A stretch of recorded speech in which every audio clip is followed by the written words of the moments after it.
Thank you so much for attending my PowerPoint presentation on Dark Souls' most disturbing monsters. Pisaka, Saith the Scaleless, Duke of Aenor Lundo and founder of sorcery, developed what Logan describes as an unsound fixation on abducting maidens from churches across Lordran. His objective was scientifically rational, even if the methodology was absolutely reprehensible. Transform human women into dragon-serpent hybrids genetically compatible enough to bear his children, thereby creating full dragons and securing the immortality his scaleless albino body denied him from birth. This wasn't madness. This was a research program with clear objectives and systematic execution. Sath specifically targeted religious maidens from Guinevere's order and the Way of White because virgins offered guaranteed non-pregnancy, preventing the complications that occurred with Priscilla, his accidental half-dragon mistake. The Tower Cell key mentions countless maidens once resided in the Duke's archives. That number has dwindled considerably. Where they went is a question with two possible answers, neither of which will improve your day. What remains are the Pisaka, half-maiden, half-serpent creatures with octopus tentacles grafted onto malformed bodies, kept alive in the dungeon at the bottom of the archives. They weep, they squirm, and they are still conscious. When you enter their prison cell, they grab you with immediate intent, suggesting they retain enough cognitive function to recognize intruders, or perhaps mistake you for their captor returning. The crystal lizards that patrol the archives are specifically trained not to harm them, treating these failures as valuable research specimens rather than the screaming body horror mistakes they objectively represent. These women were abducted, genetically fused with dragon and serpent DNA, transformed into tentacled monstrosities, and then kept alive indefinitely in a basement to serve as either ongoing experiments or cautionary reference material. Not killed, not released, preserved. Logan, who spent considerable time studying Siath's work, doesn't call any of this insane. He admits some might say Siath had an unsound fixation, which is academic terminology for rationally planned atrocities committed with peer-reviewed methodology. The implications here are extraordinary. These women were selected from religious institutions specifically because their vows and oversight made them ideal research subjects. Their transformation was permanent, irreversible, and left them aware of what they'd become. And Saith's research suggests some transformations were successful enough that he no longer needed as many subjects. Those women aren't in the archives anymore. They're presumably wherever the stone dragon in Ash Lake came from. Next up is a creature born from an even more intimate family tragedy. Pinwheel consists of three bodies welded together through necromantic ritual: a father, a mother, and a child. The Japanese name translates to three-person weave, which is based on a traditional joke about two-person costumes, except this version involves corpse fusion and stolen Gravlord power. The father was a high priest serving under Nito, first of the dead. His pregnant wife and unborn child were cursed by Nito through his Gravlord servants, who delivered eyes of death to the mother. Eyes of death spread bane, which functions both as tragedy and as poison that causes death. The child was infected in the womb. On birth, both mother and child died. The father's response to this loss demonstrates that grief and access to necromantic power form an absolutely catastrophic combination. Necromancy operates on a simple exchange rate, a life for a life. Using his position as high priest, he allowed vulnerable women and young children into Nito's domain, then murdered them to harvest their humanity and bodies for resurrection attempts. He tried repeatedly to revive his family by imbuing their souls into fresh corpses. It didn't work. Nito's curse persisted beyond death. The babies died again, but remained undead thanks to humanity removal, becoming toxic with the blight curse and useless for further necromancy. They still swarm outside Nito's domain to this day. The mothers he murdered crouch in front of the shrine, frozen in pleading poses, also still there. Eventually, the father discovered a compromise. Using the power of the Gravelord in its archaic form, he welded his wife's and child's bodies directly onto himself, the same way Nito's skeletons attached to Nito. Their souls were raised and bound to him. The three became one entity. The child is still growing as part of this fusion, visible in the boss design. They wear masks because the faces they possess are not their original faces. Either their souls inhabit other corpses, or every pinwheel you encounter is a different corpse puppet entirely, because that's the other development. The father learned to create duplicates. He threads corpses together like a puppeteer and animates them with magic lanterns attached to steel rods. Throughout the catacombs, you find skeletons strung up like marionettes, hands and feet cut off to render them powerless. Bloody saws litter the area. Pinwheel controls these puppets through lanterns that glow when providing power, and when defeated, the lanterns burst with their final animation while the body disappears. The whole design is showmanship, illusion, copies, misdirection, teleportation. He even gives a performance of being distracted when you enter, as though you've caught him off guard. So congratulations on beating the world's easiest boss, who statistically might not have even been the real Pinwheel. You may have fought a puppet the entire time while he teleported away with the rite of kindling, which he conveniently drops anyway. Truly truly inspiring. Next is a creature whose entire existence was reduced to a single corrupting emotion. Gaping Dragon is not a distant, deformed descendant of the ancient dragons, despite what the Dragon King Great Axe description suggests in English. The Design Works interview and Japanese text clarify something far more disturbing. This was an ancient dragon, an actual immortal mineral being from before the Age of Fire, and the emergence of hunger as a disparity from the first flame caused its body to morph into what you encounter in the depths. Hunger was a concept entirely foreign to immortal dragons. When it manifested, it consumed this creature so completely that its entire physical form restructured itself around the need to feed. The design is remarkable body horror. Its head has migrated into its chest cavity. Teeth line not just the mouth, but the entire interior of what appears to be a distended belly. The vaginal imagery in the visual design is unmistakable. Early theorists questioned if it was pregnant due to the swollen abdomen and anatomical presentation, though the creature is consistently referred to in masculine terms. The dragon opened its mouth and there was another mouth. Then you look closer and realize the mouth is everything. The entire organism is a digestive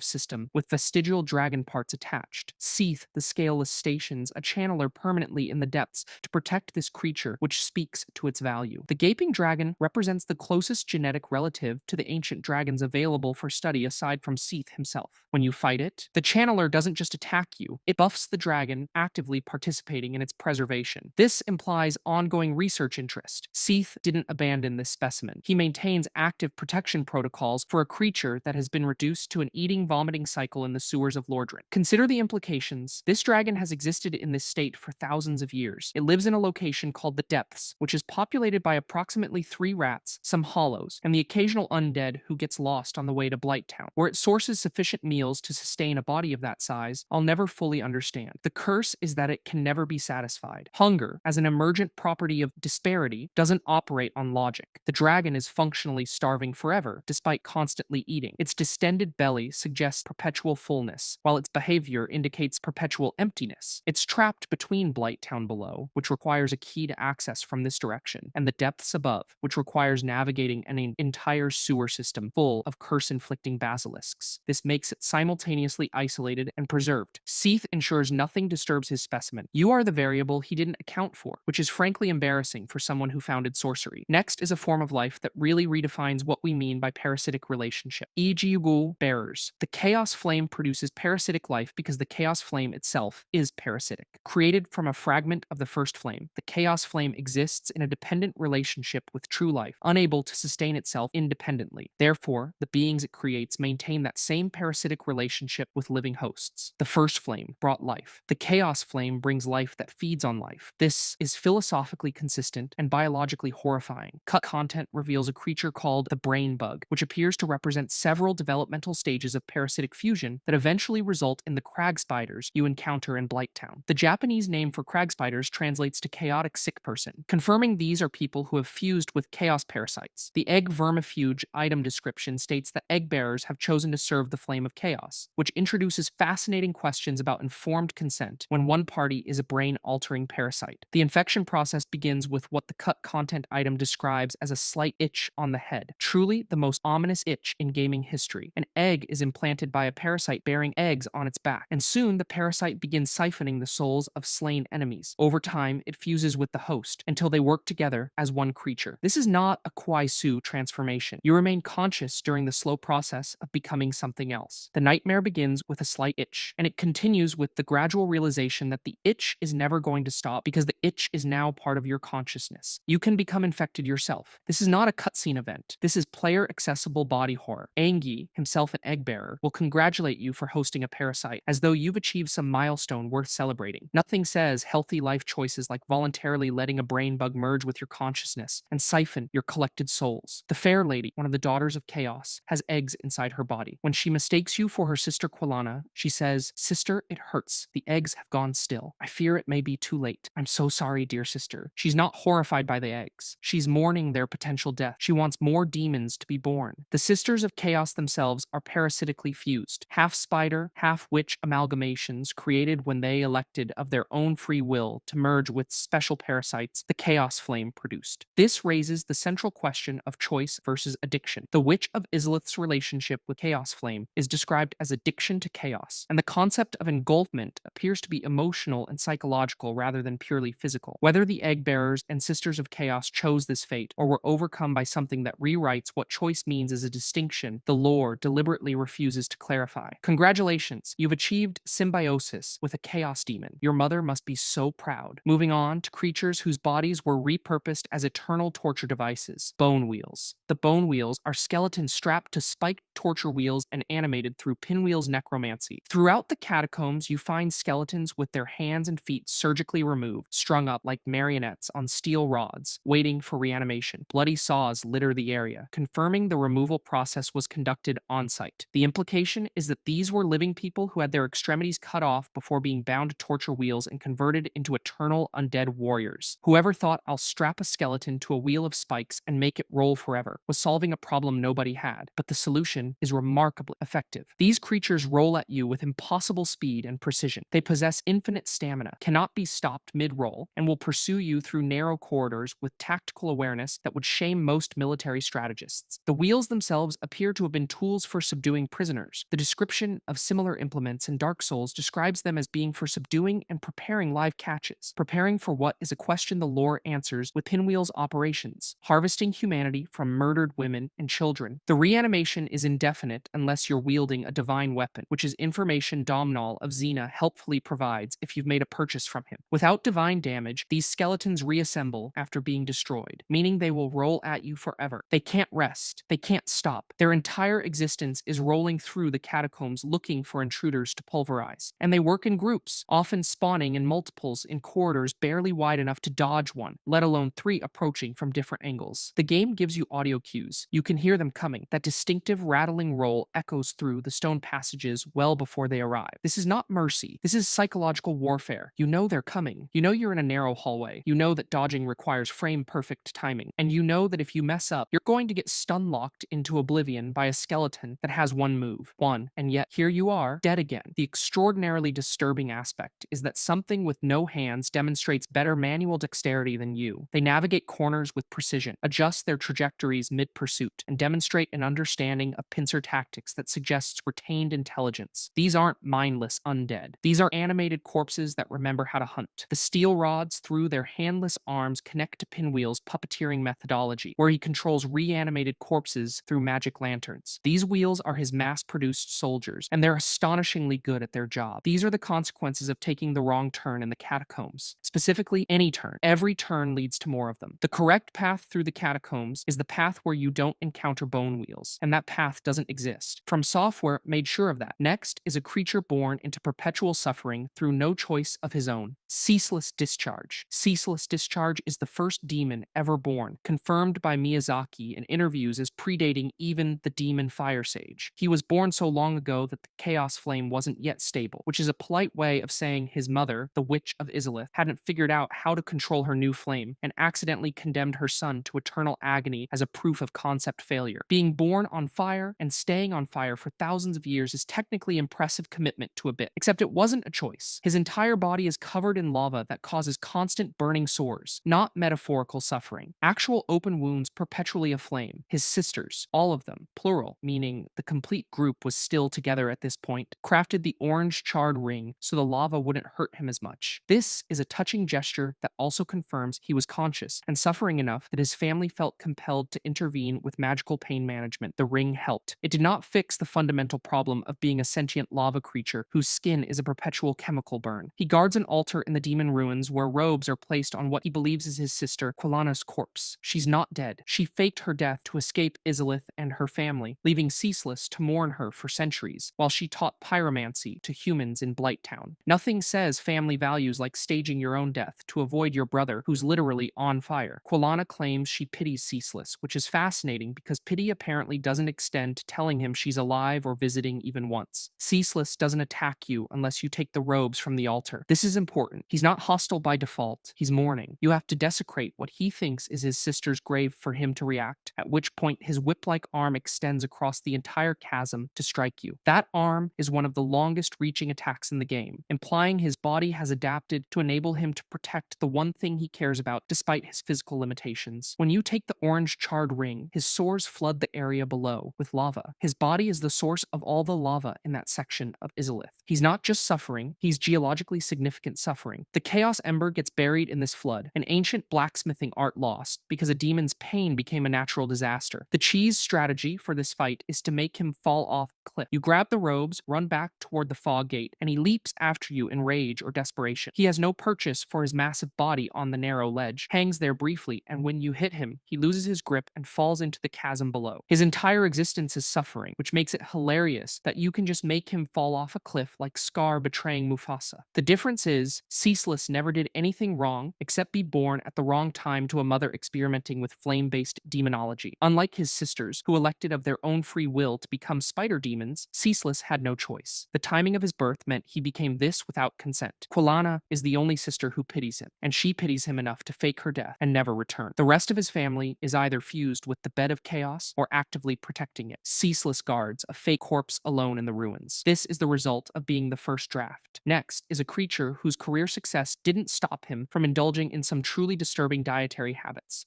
Smaug served as executioner of Anor Londo, and the description of his great hammer clarifies that he loved his work. This is already disturbing canon before we address what he did with the bodies. The hammer's description continues. He ground the bones of his victims into his own feet, ruining his hopes of being ranked with the four knights. In the Japanese text, the phrase uses flesh and blood, which is an idiom typically reserved for describing one's own family or kind. Since Smaug wasn't executing his relatives, this phrasing emphasizes the heretical nature of cannibalism in Dark Souls. Eating one's own species. Being really good at your job doesn't usually compensate for eating your clients. Bold strategy. What's remarkable is that this habit was discovered, and his response was not termination, imprisonment, or execution, but merely being denied promotion to the Four Knights. He continued working as the executioner. Society knew what he was doing and decided his professional competence outweighed his monstrous dietary preferences. They built him a custom lift in the center of the capital to accommodate his enormous size. He retained his masterwork armor and weapon,